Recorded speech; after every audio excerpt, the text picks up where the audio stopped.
School, college, சொந்த ஊரு, இந்த நேஷ்னலையே வந்து ரெப்ரசன்ட் பண்ணி பல கோல்டு மெடல்ஸை வாங்கிட்டு வந்து அந்த ஸ்டேஜில் நின்னது வந்து செம ஆச்சரியமாக இருந்தது. ஸோ ஜேசன் கௌஷி அப்படின்ற ஒரு கண்டஸ்டன்ட் வந்து பிக் பாஸ் காமன் மேனில் என்ட்ரி கொடுக்குறாரு.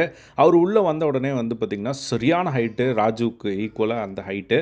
ஸோ அவர்கிட்ட வந்து கேட்குறாங்க, என்ன பண்ணுறீங்க அப்படின்னு கேட்கும்போது, நான் அசோசியேட் டைரக்டராக இருக்கேன் அப்படிங்கும்போது, ஏன் டைரக்ட் பண்ணாமல் இங்கே வந்தீங்க அப்படின்னு சொல்லி கேட்குறாங்க. அப்போ வந்து என்னோடய விஷனுக்காக வந்து நான் இங்கே வந்திருக்கேன். ஸோ நான் வந்து இப்போ லிரிக்ஸு, மியூசிக் இதெல்லாமே வந்து லேர்ன் பண்ணிகிட்ருக்கேன்.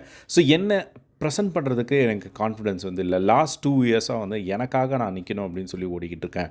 ஸ்கூலில் நான் வந்து பார்ட்டிசிபேட் பண்ண இடத்துல எனக்கு கோல்டு மெடல், காலேஜில் கோல்டு மெடல், என் சொந்த ஊர் தூத்துக்குடி. ஸோ அங்கே நான் கோல்டு மெடல், தமிழ்நாட்டை ரெப்ரசன்ட் பண்ணி 8 கோல்டு மெடல், நேஷ்னலில் ஒரு கோல்டு மெடல், இந்தியன்லேருந்து ஒரு காமன்வெல்த்தில் வந்து நான் வந்து இருந்தேன் அப்படின்னு சொல்லும்போது, சரி எதுக்காக என்ன பண்ணி இவ்வளோ கோல்டு மெடல் வாங்கிக்கிங்க அப்படின்னு கேட்கும்போது, டக்வாண்டோ அப்படின்னு சொல்லிட்டு ஒரு ஸ்போர்ட் இருக்குது போல். ஸோ அதில் வந்து பார்த்திங்கன்னா அவர் வந்து இந்த கும்ஃபு கராத்தே மாதிரி வந்து ஒன்று இருக்கும் போல். ஸோ அதில் வந்து பார்த்திங்கன்னா அவர் வந்து இத்தனை கோல்டு மெடல் வாங்கியிருக்காரு.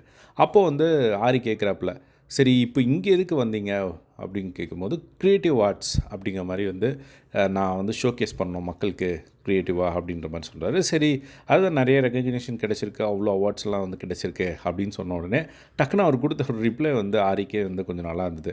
என்ன அப்படின்னா, நான் அவ்வளோ அவார்ட் வாங்கியும் நான் தான் என்னை இன்ட்ரடியூஸ் பண்ண வேண்டியது இருந்தது, உங்களுக்கு என்னை பற்றி தெரியலல்ல, அதுக்காக தான் நான் வந்திருக்கேன் அப்படிங்கிற மாதிரி வந்து ஜேசன் யார் அப்படிங்கிறது தெரியணும் அப்படிங்கிறதுக்காக தான் வந்திருக்கேன் அப்படின்னு சொன்ன உடனே, அதுக்கப்புறம் ராஜு வந்துட்டு அவர் ஸ்டைலில் வந்து, அதான் இப்போ தெரிஞ்சிருச்சுல்ல, ஜேசனை பார்த்துட்டோம் அப்படிங்கிற மாதிரி சொன்னோன்னே அவருக்கு என்ன பேசுகிறதுன்னு தெரியாமல் சிரிச்சுக்கிட்டே இருந்தார். அதுக்கப்புறமா பேர் மட்டும் இல்லை, ஸோ இதுதான் நான் ஸ்ட்ராங்கான ஒரு தமிழ்நாட்டில் ஒரு பயங்கர ஒரு கனவோட ஒரு பையன் இருப்பான்ல, ஸோ க்ரியேட்டிவாக வந்து ஒரு சிம்பிளாக ஹோப்பாக வந்து அவங்க எல்லாருக்குமே வந்து நான் இருக்கணும் அப்படிங்கிற மாதிரியே அவர் சொன்னது பார்க்க முடிஞ்சுது.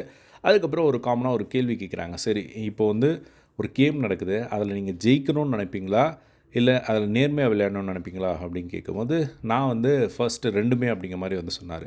இல்லை ஏதாவது ஒன்று தான் சொல்லணும் அப்படின்னா வந்து நேர்மையான்னு சொல்லாமல் அவர் ஜெயிக்கிறது தான் அப்படின்னு சொல்லிட்டு, ஜெயிச்சுட்டு நம்ம வந்து சாரி சொல்லிக்கலாம், ஆனால் தோத்துட்டு அதுக்கு காரணம் சொல்ல முடியாது அப்படிங்கிற மாதிரி வந்து சொன்னதை பார்க்க முடிஞ்சது. அதுக்கப்புறம் அவர் வந்து ஒரு சில மூவ்ஸ் வந்து அந்த டக்வாண்டோவா அது ஏதோ அதில் வந்து போட்டு காட்டினார். அதுக்கப்புறமா ராஜு இருந்துட்டு அவரை பார்த்து, ரொம்ப புதுசாக இருக்குது, ஒரு ரகுவர் மாதிரி எதேதோ பண்ணுறாப்புல, எனக்கே ஒரு கன்ஃபியூஷனாக இருக்குது அப்படிங்கிற மாதிரி வந்து சொல்லிட்டு இருந்ததை வந்து பார்க்க முடிஞ்சுது. அதுக்கப்புறமா வந்து ராஜுவும் ஆரியும் இறங்கி போய் வந்து அவங்கள வந்து செலக்ட் பண்ணதை பார்க்க முடிஞ்சுது.